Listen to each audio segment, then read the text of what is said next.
Cafer Bey hoş geldiniz. Klinik Hair'de 2 yıl aradan sonra sizi tekrar görmek bizi çok mutlu etti. Öncelikle Klinik Hair ailesine yani bizlere nasıl ulaştınız bunu öğrenmek isteriz.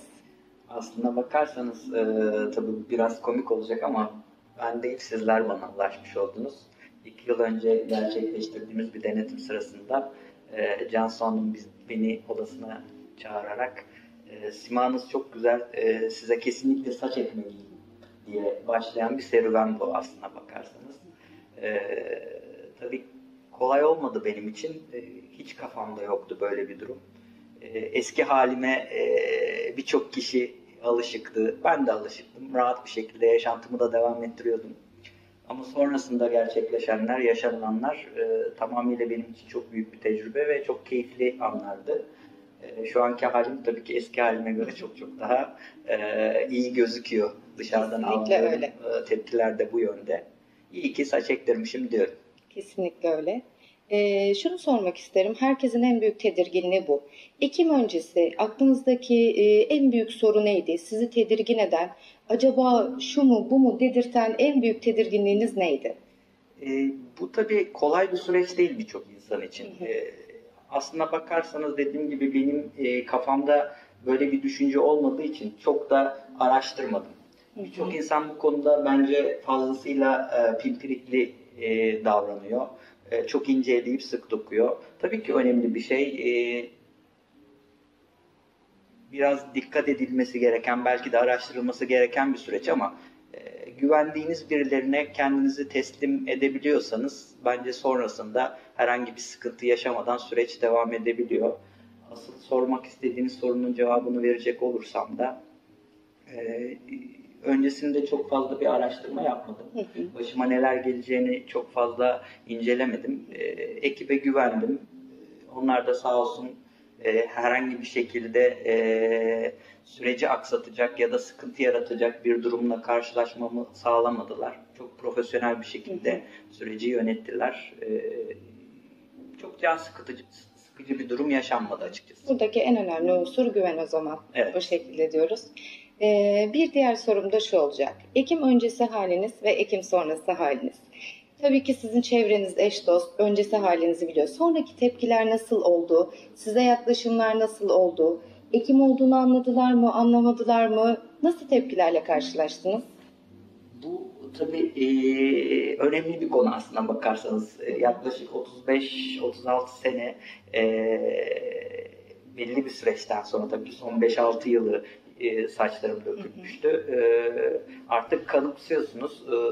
Artık bir nevi böyle olduğunuzu anlıyorsunuz ve sonrasında bir anda sihirli bir değnek dokunup eski saçlarınıza size kavuşturuyor. Ve inanın eskisinden çok daha iyi saçlara sahibim şu anda. Çünkü eskiden taranırken falan çok sıkıntılar yaşardım. Şu an istediğim şekilde tarayabiliyorum. Çok böyle sıkıntı yaratmıyor benim açımdan.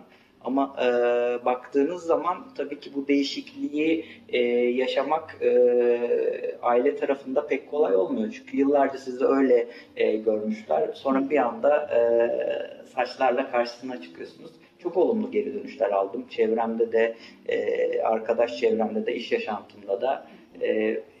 Ve gerçekten o dönem Cansu Hanım'ın söylediği bir iki cümle beni çok etkilemişti. Bizim için önemli olan saçların doğal görünmesi ve sık görünmesi demişti. Bu cümle beni aslında koltuğa yatıran cümle. İşin sonucunda da gördüğünüz gibi gerçekten şu an saçlarım çok doğal ve dışarıda inanın beni tanımayan kişilerle oturup konuştuğumuzda saçlarım ekim dediği zaman çoğu kişi inanmıyor bile. Asıl merak ettiğim soru buydu. Yeni tanıştığınız insanlardan aldığınız tepki, saçınız ekim değil. Bu anlaşılıyor mu? Bununla ilgili geri dönüşler nasıl? Kesinlikle anlaşılmıyor.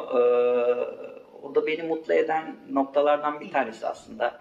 Ama ben bulunduğum her ortamda saç ektirdiğimi de bangır bangır söylüyorum. Nerede ektirdiğimi de söylüyorum. Klinik Hair bu konuda bence en profesyonel yerlerden bir tanesi.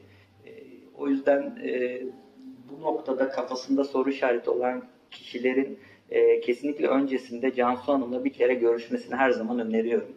Çünkü benim bu noktaya gelmemdeki en büyük etken Cansu Hanım ve ekibi aslına bakarsanız.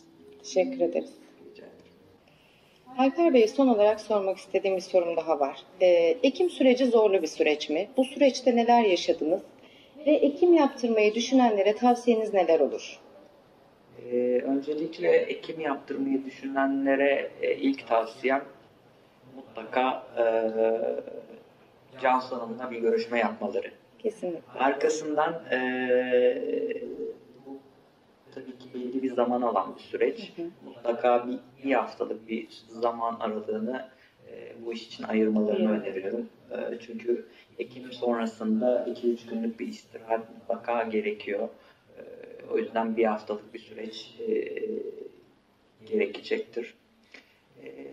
Ekim sürecinde yaşadıklarımı dile getirecek olursak aslında çok zorlayıcı bir süreç değil. En azından ben herhangi bir sıkıntı yaşamadım. Ekip çok profesyoneldi, çok hijyenik bir ortamda ekim gerçekleşiyor. Yani sizin kafanızda en ufak bir soru işareti kalmıyor. Sonrasında ekim sonrasında Cansu Hanım ve ekibi sürekli sizinle ilgileniyor. Açıkçası saat 11'de 12'de bile bilgi için WhatsApp'tan yazsanız Cansu Hanım hiç üşenmeden cevap veriyor. Önemli olan zaten onu hissedebilmek. Arkanızda ciddi büyük bir destek var.